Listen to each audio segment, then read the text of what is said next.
Welcome to Padmaja Reddy kitchen. ఈరోజు special అండి, చూడండి, కలేకాయలండి.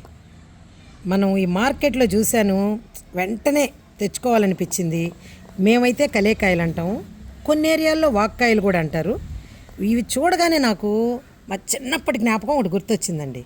ఏం లేదు, మేము స్కూల్కి వెళ్ళేటప్పుడు స్కూల్ పక్కన చిన్న చిన్న, ఇప్పుడంటే షాపులేండి, చిన్న చిన్న అమ్ముతారు కదండి, అక్కడ ఒక పావులాకో రూపాయకో చిన్న డబ్బీల్లో అమ్మేసేవాళ్ళండి. మాకు పక్కన ఉప్పు కారం పెట్టి అమ్ముతూ ఉండేవాళ్ళు.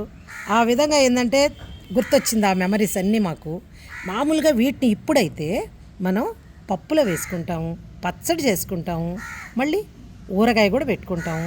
ఇవన్నీ మనకు వద్దులే ఎందుకు అనుకుంటే, ప్రశాంతంగా కూర్చొని సాయంత్రం పూట ఏ టీవీయో చూసుకుంటా, లేకపోతే బాల్కనీలో కూర్చొని శుభ్రంగా ఉప్పు కారం పక్కన పెట్టుకొని అలా అద్దుకొని తిన్నాం అనుకోండి, అబ్బబ్బబ్బబ్బా ఎంత బాగుంటాయో. మేమైతే ఇలా చేస్తామండి. మీరైతే వీటిని కూరల్లో వేసుకుంటారా, పప్పులో వేసుకుంటారా, ఎలా చేసుకుంటారనేది మాకు కామెంట్ రూపంలో చెప్పండి. ఇంతవరకు మా ఛానల్ సబ్స్క్రైబ్ చేసుకోకపోతే సబ్స్క్రైబ్ చేసుకోండి. Thank you.